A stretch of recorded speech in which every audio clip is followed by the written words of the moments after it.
নমস্কার বন্ধুরা, Anubha cooking village ফুডে আপনাদের সবাইকে স্বাগত জানাই। আজকের আপনাদের সঙ্গে শেয়ার করছি জিভে জল আনা ফুচকার রেসিপি। ফুচকা খাওয়ার কোনো সিজন থাকে না, শীত কি গ্রীষ্ম সবসময়ই ফুচকা খেতে ভালো লাগে। আজকে বানাবো ফুচকা, ভিডিওটা সবাই দেখতে থাকুন। ফুচকা বানানোর জন্য আমি এখানে একটা ভাজা মশলা বানিয়ে নেব। তার জন্য কড়ার মধ্যে শুকনো লঙ্কা দিয়ে দিচ্ছি। শুকনো লঙ্কাটা 2 থেকে 5 মিনিট ভাজতে হবে শুকনো খোলায়। 2 থেকে 5 মিনিট ভাজার পরে যখন লঙ্কার কালার চেঞ্জ হয়ে যাবে তখন এর মধ্যে দিয়ে দেব গোটা জিরে। গোটা জিরেটা দেওয়ার পরে হালকা করে একটু নেড়ে চেড়ে আমি নামিয়ে নেব। দিয়ে এবার শিলনোড়ায় গুঁড়ো করে নেব। শিলনোড়ায় গুঁড়ো করে নিয়ে এবার ভাজা মশলাটা আমি তুলে নিচ্ছি।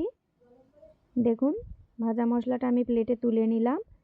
এবার আমি ফুচকার আলুটা মেখে নেব। তার জন্য এখানে আমি সেদ্ধ আলু নিয়ে নিয়েছি। সেদ্ধ আলুটা হাত দিয়ে ভেঙে ভেঙে মাখিয়ে নেব। প্রত্যেকটা আলু হাত দিয়ে এইভাবে ভেঙে নেব। সবকটা আলু আমার ভালোভাবে ভাঙা হয়ে গেলে এবার উপর থেকে দিয়ে দেবো যে ভাজা মশলাটা বানিয়েছিলাম সেই ভাজা মশলা। আর দিচ্ছি পরিমাণ মতো নুন। আর দিচ্ছি ভিজিয়ে রাখা ছোলা, মানে এটা কাঁচা ছোলা, আপনারা সেদ্ধ করেও দিতে পারেন। আর দিচ্ছি ধনেপাতা কুচি আর 2টো কাঁচা লঙ্কা। এবার সমস্ত মশলার সঙ্গে হাত দিয়ে ভালো করে আলুটা মেখে নিতে হবে। দেখুন, এই যে আলু মাখা হয়ে গেছে। এবার এটা আমি চাপা দিয়ে রেখে দেব। এবার আমি টক জলটা বানিয়ে নেব। টক জলটা বানানোর জন্য তেঁতুলটা আমি আধা ঘন্টা আগের থেকে ভিজিয়ে রেখেছিলাম। সেই তেঁতুল জলের মধ্যে দেখুন আমি একটু সাদা জলও মেশাচ্ছি।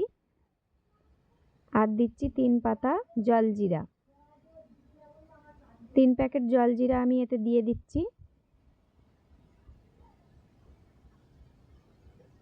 3 প্যাকেট জলজিরা এবার জলের সঙ্গে মিশিয়ে এবার এতে দেব একটু পরিমাণ মতো নুন, বিট নুন। আর যে ভাজা মশলাটা বাদবাকি ছিল সেই ভাজা মশলাটা জলের মধ্যে দিয়ে দিলাম। আর একটু ধনেপাতা কুচি দিচ্ছি। আর দেব গন্ধরাজ পাতার লেবু।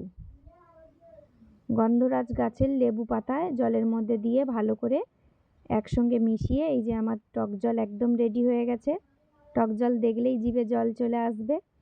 এবার আমি ফুচকাটা ভেজে নেব। ফুচকাটা ভাজার জন্য আমি কড়ার মধ্যে সাদা তেল গরম করতে বসিয়ে দিয়েছি।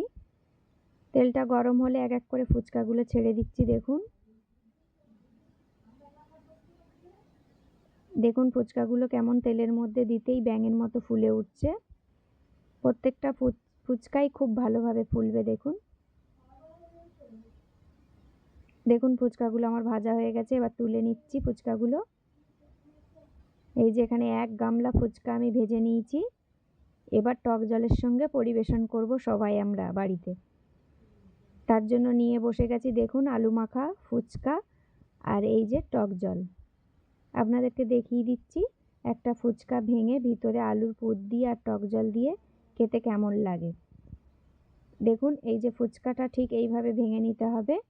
দিয়ে আলুর পুরটা ওর ভিতরে দিয়ে টক জলে ডুবিয়ে এবার আস্তে আস্তে সবাই আমরা খেতে থাকবো। ভিডিওটা সবাই দেখে জানাবেন যে ফুচকা খেতে কেমন হলো, বা এইভাবে বাড়িতে বানিয়ে দেখবেন যে কেমন লাগলো। আর আমার ভিডিওটা ভালো লাগলে মিষ্টি একটা কমেন্ট করবেন আর অন্যান্যদেরকে শেয়ার করবেন।